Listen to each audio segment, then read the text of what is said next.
muda. Kalau tahu anak muda resik itu pasti, Gus mau kemana Gus?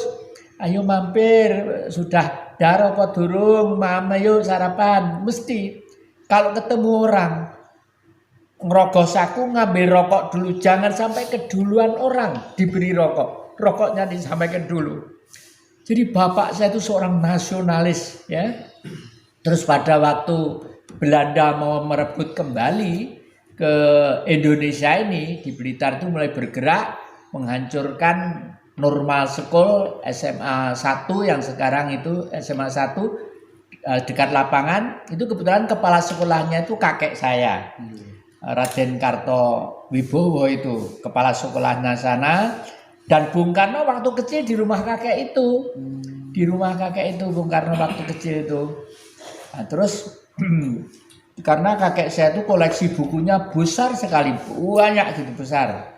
Dari sana Bung Karno waktu kecil belajar segala macam. Terus sekolah di Surabaya, seterusnya. Sampai yang terakhir saya ya boleh dikata belajar politik itu ke Bung Karno. Pertama dari bapak, kejujurannya, keberaniannya, dan ketulusannya. Kedua dari Bung Karno. Karena nggak tahu siapa yang bisi saya, wong grencete ati ya. Saya harus jadi orang pinter gitu ya. Untuk pinter, kalau saya sekolah, duit dari mana? Wong bapak saya itu hanya jual beli kambing di pasar aja waktu itu. Jual beli kambing di pasar sama jual daging kambing, ladeni ke warung-warung kan itu keliling. Saya juga ikut menjajakan ibu saya keliling bawa. Jadi kalau jam 3 pagi itu bangun meceli istilahnya bedah ya. Kambing itu misalnya 100, nanti kalau jadikan satu bungkus per bungkus sekian, itu nanti hasilnya akan sekian gitu. Jadi saya mulai kecil itu ikut ibu saya dagang ya. Lalu ngeriditkan jaret di desa Gaprang Selatannya itu keliling, saya masih kecil. Saya ingat, makanya sampai sekarang rumah-rumah saya juga banyak patung-patung ya. Karena waktu kecil di Gaprang itu ada 2 patung. Patung laki dan perempuan sangat vulgar sekali. Itu sebenarnya teori yang sangat bagus sekali. Kalau orang tidak ngerti, sayang yaitu rusak mukanya, mungkin tahun 65 itu banyak dirusak oleh masyarakat yang nggak ngerti ya, jadi repes gitu. Sebenarnya 2 patung laki perempuan sangat vulgar. Itu adalah memberi pendidikan kepada kita bahwa kita diciptakan laki perempuan itu memang ada makna dan ada maksudnya untuk serasi, selaras dan seimbang. Karena kita harus yakin terhadap Sang Maha Pencipta, lalu yakin bahwa Tuhan bersinar di dalam tubuh kita. Makanya disebut gaprang. Go itu adalah sinar halus, perang itu adalah ketemu. Jadi laki perempuan itu memang sudah ditakdirkan untuk saling ketemu supaya ngerti tentang fungsi, makna dan peranan Tuhan. Karena bersinar di dalam tubuh manusia. Nah, maka dari itu di dalam kitab kurang lebih bunyinya, hai manusia, kuciptakan berlainan untuk saling kenal, dan kuciptakan wanita, jadikanlah istri-istrimu. Maaf ini, bukan kok lalu semua harus jadikan istri, artinya gandengannya.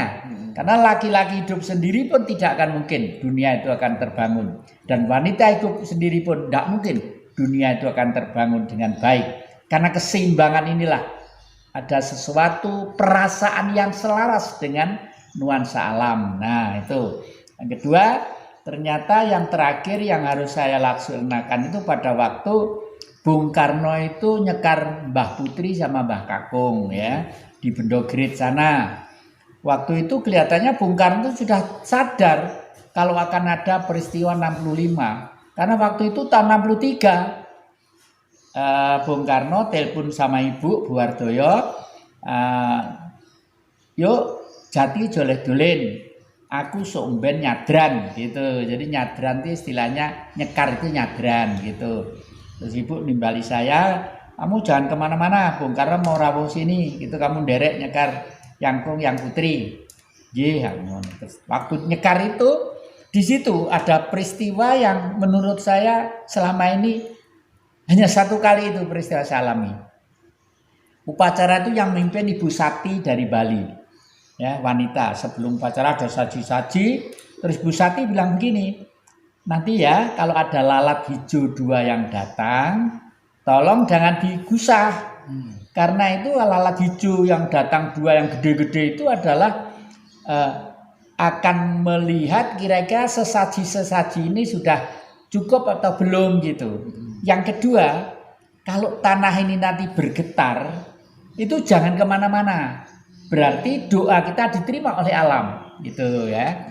Setelah itu betul ada lalat hijau gede, biasanya nggak seperti itu. Lalat hijau ya seperti itulah ya, seperti biasanya. Tapi itu gue agak gede, ngomong itu. Terus saya diem aja. Terus tanah itu bergerak. Nah, saya tuh mau berdiri. Karena apa? Di Bendogerit itu kan lereng Gunung Kelut. Jangan-jangan nanti Gunung Kelut meletus gitu loh ya. Nah, saya sudah pernah diselamatkan Gunung Kelut saya itu. Betul. Pernah diselamatkan Gunung Kelut. Waktu itu saya sudah kuliah di Malang ya, sudah gede. Terus saya ngajak teman saya, ayo ini kan vakansi. Bagaimana kalau kita kemah di Gunung Kelut, ya 1 minggu sambil bedak sesuatu yang kita senangi, mencari sesuatu yang kita senangi, ya wes gitu. Udah masang kemah terus perawan, bisa untuk perawan kawahnya itu kira-kira cuma 6 meter diameternya gitu, 6 meter. Begitu baru naik perahu itu ada tukang gedeknya. Teman-teman saya tipu, waduh lupa saya harus melaksanakan skripsi di fakultas ini. Kalau enggak saya nanti saya des gitu. Akhirnya saya jawab, loh katanya seminggu, gampang nanti setelah pulang besok sini lagi om. Kemahnya ditinggal nggak apa-apa. Saya ngebut nyetir sendiri sampai di Wlingi ada sawah dekat rel ya. Itu kan kelihatan Gunung Kelut, jeblos mas, lu, saya dikuaplok sama temen, tuh lu apa ngaplok? Loh, kowe kok roh lah Gunung Kelut jeblos. Ya karena saya tuh selalu dekat dengan alam gitu. Alam getarkan saya untuk harus pergi ya harus pergi dah gitu. Itu masih hidup semua teman-teman itu. Sekarang menjadi dosen di UB ada, di Anu ada, punya gelar profesor juga gitu di sana ya. Jadi kedekatan dengan alam itu sangat penting sekali. Nah, dari Bung Karno pada waktu itu terus duduk, saya mau berdiri dicegah. Mau kemana? Nah, aku menengah nggak jawab gitu. Jat, kowe kelas piro? Dalam kelas 3 Semeang. Ya wis, kowe sekolah sing sregep ya. Sekolah sing sregep kowe kudu lulus iki kok. Nek wis lulus, kowe pindah ning Jakarta, terusne perguruan tinggi ning Jakarta. Sama biar diajarin dalang yang baik oleh Pak Gito Swoto.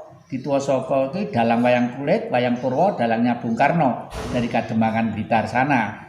Nah, terus Bung Karno bilang gini, Jat, kamu besok yang meneruskan Bapak. Nah, dari kata-kata itu sampai sekarang saya sulit untuk tidur. Selalu pikiran saya bagaimana Indonesia. Karena pada waktu itu mulai tahun 65-66 itu ada kekuasaan yang sangat nyimpang dari cita-cita kemerdekaan. Akhirnya dalam hati saya karena Bung Karno sudah pesan seperti itu dan Bung Karno hidup terakhir tersia-sia, diusir dari istana dan hidupnya itu nasi pecel aja tidak mampu membeli dan ininya bengep semua gitu. Waduh, dalam hati saya, yo, besok musuhmu aku, gitu. Tapi saya itu seorang dalang. Kalau perang nggak mau seperti cakil pentilaan gitu, nggak mau saya. Tenang, saya ngatur strategi pelan-pelan dulu. Pertama-tama saya masuk ke negeri, ya, di Departemen Penerangan, gitu ya. Tapi saya tetap konsis yang saya takuti di dunia itu hanya Tuhan, Allah Sang Maha Pencipta. Selama itu manusia punya kesalahan, saya tidak akan takut dengan siapapun. Itu prinsip saya, gitu ya. Makanya pada waktu itu seluruh pegawai negeri seingat saya yang tidak mau masuk golongan karya, maaf ya ini ya, mudah-mudahan Golkar yang sekarang itu sudah bukan Golkar yang dulu lagi ya, sudah berkembang dengan baik ya. Karena taktiknya zaman Orde Baru itu pinter, 11 partai diringkes jadi 3 supaya gampang nyekel gundule. Kalau gundule kecekel kapan, ya semuanya kepegang. Nah, untuk itu masuk pegawai negeri dan saya harus berprestasi, tidak mau hanya terima gaji aja. Harus berprestasi. Saya termasuk karyawan prestasi 10 besar nasional. Itu tanda-tanda jasanya ada semua itu ya. Salah satunya adalah saya. Terus teman saya di Kediri, Dalang juga Pak Suwoto, mengikuti saya, tidak mau masuk, saya larang, jangan, kamu punya anak, punya istri, kamu harus mikirkan masa depanmu, kamu nggak usah ikut-ikut saya adalah saya, kamu jangan sampai keluargamu nanti susah gara-gara saya gitu. Enggak mas, pokoknya aku mati urip ngetone sampean gitu. Itu udah kira-kira 5 tahun yang lalu udah meninggal gitu ya. Ya keluarganya, anak-anaknya sering kadang-kadang saya say hello, saya jenguk gitu ya. Itu oleh karena itu sejak itu saya mengumpulkan kekuatan alternatif politik ya. Karena targetnya saya tidak akan berhadapan dengan pemerintah secara formal. Karena apa kekuatannya? Jatikusumo RT tidak jabat, RW tidak jabat ya. Jadi kalau saya melawan berarti bodoh saya. Tapi saya mempersiapkan kekuatan berdasarkan teori Bapak di Desa Papungan tadi itu. Apa? Orang Indonesia itu mempunyai kultur budaya yang bersifat luhur dan tinggi. Umumnya orang Indonesia itu sangat hormat terhadap kerajaan-kerajaan dan raja-raja yang ada. Karena di Indonesia itu kerajaan ada yang 2 besar di Jogja dan di Solo, di Cirebon, lalu di luar pulau di Kutai Kertanegara di sana ada, di timur sana juga banyak, di Ternate juga ada.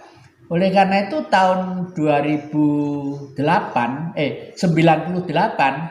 saya membayang-bayangi kekuatan pemerintah yang formal.